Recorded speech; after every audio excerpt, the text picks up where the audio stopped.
पंजाब के अंदर हजारों करोड़ रुपए का एमएसपी घोटाला सामने आया है। ये वही हजारों करोड़ रुपए हैं जो आपके और हमारे टैक्स से दिए जाते हैं। इसकी शुरुआत हुई थी जब सीबीआई ने 40 एफसीआई गोडाउन पंजाब में और 10 हरियाणा के ऊपर छापा मारा था और कई सारे परतें खुल गई थी। अभी आपको समझ में आ जाएगा सबसे ज्यादा पंजाब और सेकंड नंबर पे हरियाणा के अंदर आड़तीए क्यों इतना पैसा झोंक रहे हैं आंदोलन को आगे बढ़ाने के लिए। सबसे पहले नजर डाल लीजिए 19-20 के अंदर धान का उत्पादन पंजाब के अंदर कितना हुआ है और उसी के साथ में यह नजर भी डालिए कि पश्चिम बंगाल के अंदर तो धान का उत्पादन पंजाब से भी ज्यादा हुआ है। अगर पंजाब से ज्यादा पश्चिम बंगाल के अंदर धान का उत्पादन होता है तो सीधी सी बात है वहां पर एमएसपी के ऊपर धान की खरीद पश्चिम बंगाल में ज्यादा होती होगी। अब देखिए किसान जो है वो फसल उगाता है और उसके बाद में उसको वो बेचता है, तो पैदावार में से कुछ हिस्सा किसान अपने पास में रख लेता है, कुछ आसपास की छोटी मोटी मंडियों में बेच देता है और कुछ जाके एमएसपी के ऊपर बड़ी मंडी के अंदर बेच देता है। छोटे किसानों की संख्या 80% से ज्यादा बताई जाती है जो कि 100 क्विंटल के आसपास में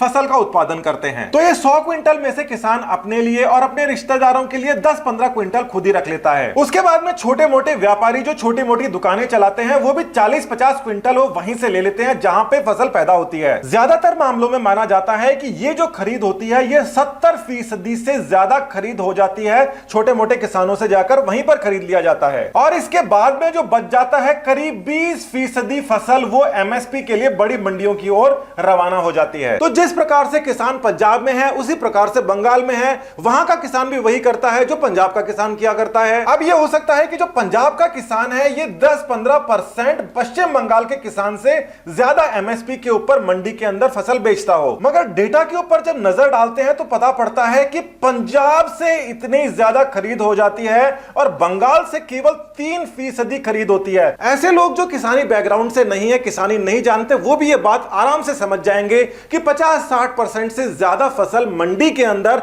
एमएसपी के ऊपर बेचने के लिए जा नहीं सकती। मगर पंजाब के अंदर तो क्या हो रहा था वो तो बहुत ही अजीब है। पंजाब के अंदर पैदावार हुई थी 1,82,00,000 मीट्रिक टन की और वहां पर बेच दिया गया एमएसपी के ऊपर 2,02,00,000 मीट्रिक टन, यानी कि पैदावार से भी ज्यादा वहां पर एमएसपी के ऊपर सामान बेच दिया गया। यह मामला तो बिल्कुल गड़बड़ है। और जो सीबीआई की रेड हरियाणा पंजाब में हुई थी उसमें सामने आया था कि बिहार से उत्तर प्रदेश से कई सारा सामान खरीद के पंजाब के अंदर एमएसपी के ऊपर बेच रहे हैं आड़तीए। लोकसभा के प्रश्नकाल के अंदर जब बहस हो रही थी तो हरसिमरत जी कौर जो वहां पर एनडीए से अलग हुई है किसान के नाम पर, उन्होंने कहा कि 40% जो फसल बेचा करते हैं वो तो ऐसे किसान बेचा करते हैं जिनके पास जमीन नहीं है। और यहां पर भी डाटा यह आ रहा है कि फसल 110% बिक रही है जो कि 50-60% से ऊपर नहीं बिकनी चाहिए थी। यानी कि ये सारे के सारे लोग कौन हैं, कहां से आते हैं, क्या हैं, ये किसान तो शायद ये नहीं है और ये फसल इतनी सारी बेची कैसे जा रही है। केवल और केवल इस गैप की बात करते हैं, मान लेते हैं 100% बाकी सब चीजें ठीक है,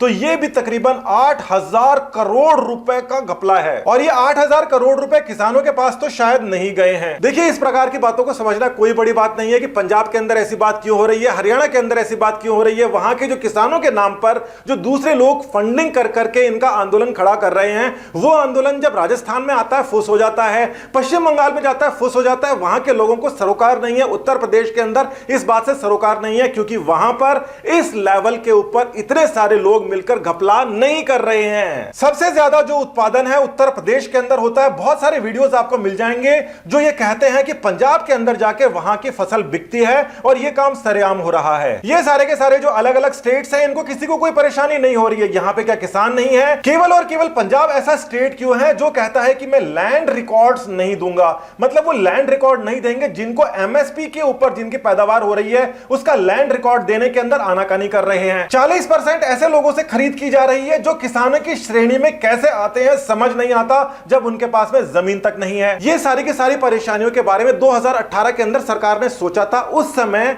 अकाली दल भी एनडीए का हिस्सा हुआ करते थे और वहां पर यह सोचा गया था कि जितनी भी एपीएमसी हैं 583 एपीएमसी हैं पूरे के पूरे इंडिया के अंदर, उन सारों को कनेक्ट कर दिया जाएगा ई पोर्टल के द्वारा। उसके बाद में होगा क्या कि मान लीजिए एक स्टोर राजस्थान में है या उड़ीसा के अंदर है और वहां पर उनको किसी चीज की रिक्वायरमेंट है और अगर वो बिहार के अंदर सस्ता मिल रहा है तो वहां बैठा व्यापारी सीधा बिहार से सामान खरीद के अपने यहां पे ला सकता है। उसके हिसाब से पूरे के पूरे देश के अंदर जो रेट्स हैं वो कंट्रोल में आ जाएगी, कहीं पर भी ऊपर और नीचे वाली रेट्स हट जाएंगी। तो 2018 के अंदर जब ये बात की गई थी 2019-20 के अंदर सरकार ने कोई खास सख्ती नहीं की थी और पंजाब ने इतना सारा सामान भी बेच दिया था। यहां पर सीधे तौर पर व्यापारी वर्ग, आड़तिये, बड़े नेता वगैरह उनको बेनिफिशियरी शायद हो सकते हैं। 110% उन्होंने एमएसपी के ऊपर सामान बेच दिया। फिर भी गवर्नमेंट ने न जाने क्यों इनके ऊपर सख्ती नहीं की। शायद इसलिए क्योंकि 2020 के अंदर उनको पता था कि जो नए बिल्स आ जाएंगे उसके बाद में इस प्रकार की चीजों को करने की कोई जरूरत नहीं रह जाएगी,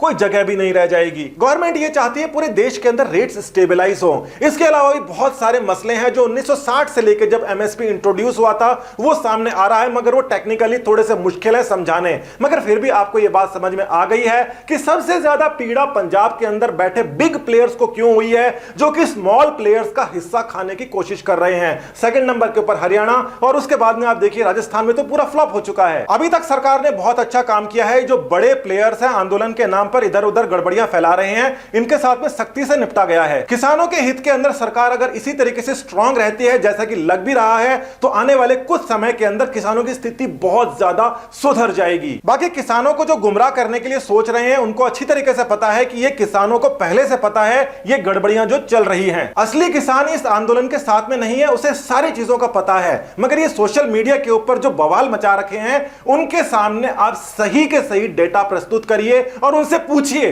कि ये सब चल क्या रहा है। किसान के साथ में है, देश के साथ में है, तो सही जानकारी को आगे लेके जाना पड़ेगा। अब आपको ये डिसाइड करना है कि आप किसान के साथ में हैं या नहीं है। धन्यवाद। जय हिंद।